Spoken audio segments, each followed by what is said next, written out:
Welcome back, APS Squad. In today's video, we're bringing you the top 6 things that make us cringe. Yeah, things Yu-Gi-Oh players do. You all know about them. As soon as we get started, you'll all recognize them. And you know these people, we're not calling you out, but we calling you out. The first one, the sore losers. Oh, bruh. And I guess sore winners too. I think they both go hand in hand. So, by sore losers, I mean, okay. Losing always makes you salty, right? Like, everyone, It should. you know, everyone gets a little bit mad when they lose. That's fine. That is not what I have a problem with. That's not what we're complaining about here. It's a little bit different than that, right? The guy who takes the you and him out of the equation and starts, like, blaming your or his deck for the loss. Yeah, blaming... Also, the people who, like, blame it on, like, you know, I would have won if I drew this. I only lost because I drew this. Oh, the woulda, coulda, shoulda game. The devaluing your win, right? Like, those are... I feel like that's... Like, you didn't do anything. Yeah, and then there's even the people who kind of take it a step further and just start, like, blaming you for, like, playing whatever's modern at all. Yeah. Like... It's like, of course I lost the so-and-so deck. Yeah, you know, people who are, like, still angry about pendulums and, like, you know, it's like, and pendulums ruin this, and it's like, you know, you're just playing Z's, that's why you won, or whatever. You're playing the extra deck. Yeah. And it's, like I said, everybody gets salty, but, like, you know, you can't, like, always just blame your opponent. That takes the fun out of things when, like, the person you beat is always like that. And equally as bad is the sore idea of the sore winner. Yeah. Which sore winners they have actually a lot more room to work with here, because a sore winner can also blame the deck. So yeah, your deck's just this, my deck's just that. It's like, that doesn't actually make me feel any better. They call your deck like a gimmick or something, or I just won because, like, you're playing a bad deck, and then you're, like, putting the other person down, and that's also, like, literally no good. But there's also the sore winners who toot their horn a little too much. Yeah, that's. I feel like the sore, like anything. Yeah. The sore winner, the sore loser. It's like, eh. Remember, you're playing with a person across from you. That's what you gotta remember. I'd say the second one is the Yu-Gi-Oh player who doesn't take a shower. You know, we've brought this up time and time again because it's so true. I wish we had Trell here for this. Yeah, there's, like, this trope where I think people really forget. There are people who go to these Yu-Gi-Oh events and actually don't take showers. Whether it's a ritual thing, like before events, or they just didn't get a lot of sleep, or... Sometimes I think it's because people, like, see Yu-Gi-Oh events as, like, well, it's just me playing Yu-Gi-Oh, not me socializing, or, like, me being around other humans, or, like, anything like that. Because... Oh, bro, it's so wild. It's really bad. We got back from YCS Columbus. It was a really fun trip. It was fun meeting you guys. It was great. That was a great trip, yeah.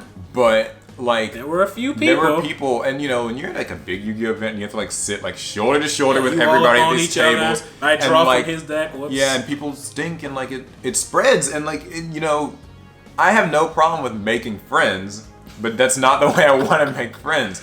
And, you know... I get it, like, you're with a bunch of other nerds, so it's easy to kind of not care too much. But a lot of us do. But, like, some of us do, and, you know, it makes the game unpleasant for new players, especially. Yeah. Like, someone that comes to a card shop and just the stench is enough to... You never want to say, I took in the sights and the smells of Yu-Gi-Oh! No, not my favorite thing. But speaking of something that's not my favorite, number 3. Yu-Gi-Oh! Memers.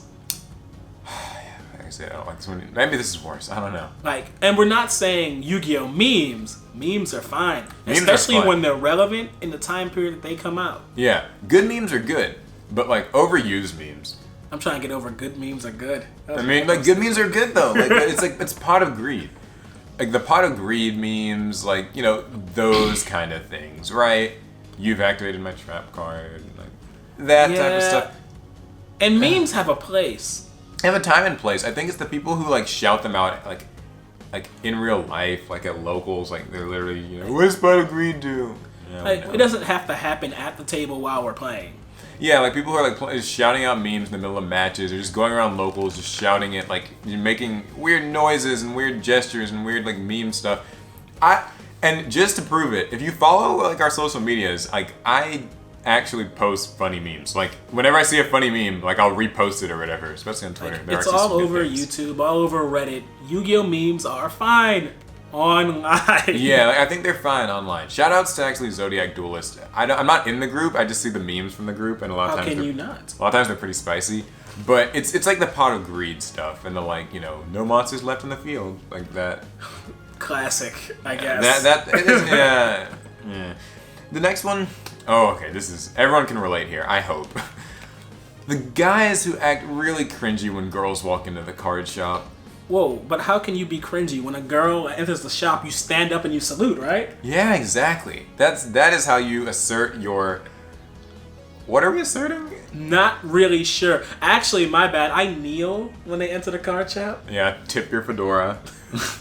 I hate Yu-Gi-Oh players like when they act like this specifically because it's never a good thing. It literally only makes like girls feel uncomfortable. Every girl I've ever talked to Even makes guys uncomfortable.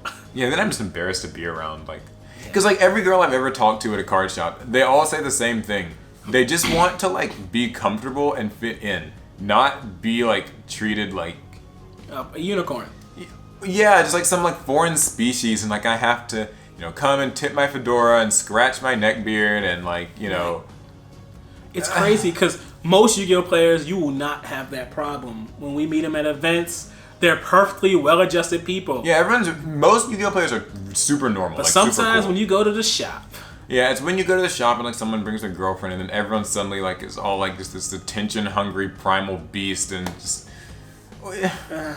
I get it, right? Maybe you haven't seen a girl in a while, but don't like act like that because that's like the first thing that makes people think you're a sweaty, smelly, like loser nerd. Yeah, and then it gets put on everybody, and then it makes the whole scene look bad. People get upset when those stereotypes come out, and it's only because of very small few. Yeah, it's a small selection. Like 99.9% are fine. It's just that small, like 0.1%. But it does make us cringe, and that's why it's number 4. What is next? The wannabe vendors. Dollar sign people. Yeah, we actually had a really funny experience with this at, like, I want to say it's YCS Dallas last year. I also had an also funny experience with that in Nats in Chicago. Okay. So what was that about? If you've ever been to a large Yu-Gi-Oh event like a Nationals, there are vendor people who they're not real vendors, they're other players. Yeah. But they come up to you and you think they want to see trades, and all of a sudden they just start going through your binders. $5, $1, $2, $3. You start valuing your stuff for you. Haven't said hi. They're not talking to you. It's just. Remember that guy at YCS Dallas who like asked like value on the camera, value on the this. I was like, man, okay, chill. Because the thing is, like, yes, vendors exist, and I think vendors serve a really important sort of like role in this community. They do what they do it well. Like, they're trying to help. It's a good thing. It's like the wannabe vendors who are just kind of like pricks and they walk around like valuing. They know this card's worth $10. They offer you 4 or 3 or 2, and when you say no, they just keep flipping. Like, they've moved on. They've moved on. It's so disrespectful to me because it's like you said, like they haven't greeted you. They're not there to trade or really anything. It's just dollar signs. I want to say, was that Dallas where the one vendor visited us twice, had completely forgotten about us after the first time? He didn't remember our face. He just saw like, oh, there are binders over there. Day 2, he just he hit us up again. Yeah, and they're just trying to take advantage of people. Like, take advantage of people who don't know card prices or people who like maybe aren't like comfortable trading and stuff. And I think it's one of those things that can really drive people away. Yeah. Like from the game or at least like events. And the kicker, they don't even play. Yeah, they usually don't play, and that's the worst part. You can tell it's dispassionate. They don't care about Yu-Gi-Oh or the game. They just see dollar signs and deals and. They're just adding up numbers in their head as they go through your binder. So the last one is one that I think everyone's hated since like the moment you played with your friends. The dawn of Yu-Gi-Oh! Is the backseat duelist. Oh, the backseat duelist is like, I really think it takes the cake.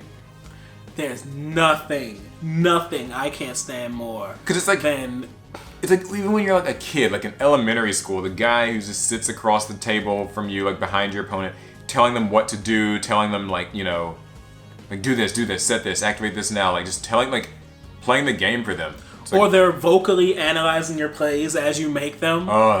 Oh, he said that. He must not have anything. Like, yeah. Bruh. Or even they don't even have to say anything. Like people who just like kind of hover around games and like look at like people's hands and stuff, and like, look at what they've set and like make these crazy reactions and like it's distracting. It's like nerve-wracking. Oh yeah, I had that happen in a regional where my opponent's friends showed up and they were just like, "Ooh, yeah, play that, play that, Yeah, play that." exactly. It's like the people and their friends. I think that like universally that's just a hated thing. Yeah, like, I no don't one think can anyone defend. likes that. Yeah, not. And I think it happens probably more at the local level, like than anything. I mean, at the big events it's so they usually, informal. right? Because I mean, big events they usually like push everyone, like, hey, stay back. But like at local events, it's the worst. It'll take you right out of the experience. Yeah. So those are 6 Yu-Gi-Oh behaviors that really just make us cringe. Like Real hard. you see it all the time, and it's never a good look. It's really not. I guess the moral of this video is, don't be these guys. And I know you know guys like this. Yeah. Help them. Show them this video and don't say anything. Just show it to them and just walk away. Yeah. And then, by the way, tell us in the comments about that. What's the cringiest person you've seen, like at a Yu-Gi-Oh event, or like just the Do you cringiest want behavior? them to tag them? Oh no! Don't tag them. Or Or do tag them. Oh my gosh, the controversy. Don't tag them. Tag them. Anyway, that's it for the video. Hopefully you guys enjoyed it. Give it a thumbs up if you did. Be sure to subscribe for more Yu-Gi-Oh stuff. It'll be great. Make sure to hit the bell icon. Join the squad. And that would be it, but we do have a couple of announcements. First up is the NYCC giveaway. Yes, we're going to be giving away a New York Comic Con prize pack. It includes a custom Yusei Fudo mat. Has a legendary hero decks. Yeah, Star Pack Vrains. And White Dragon Abyss. Yeah, we opened that recently. So you guys can enter that giveaway. I'll have the information down in the description. Ends on the 7th, I want to say. And speaking of the 7th, we also have a Reddit AMA that we're going to be doing this weekend from October 5th to October 7th. If you're a part of the our Yu-Gi-Oh community, we will be taking questions. You can ask general stuff. You can specifically ask like me or Trell or Chris or whoever a Get question. personal. Yeah. And yeah, that's gonna be it. So we'll see you guys in the next one. Follow our social medias. Check out our sponsors: TCG Player, Inked Gaming, APS 10. Get 10% off.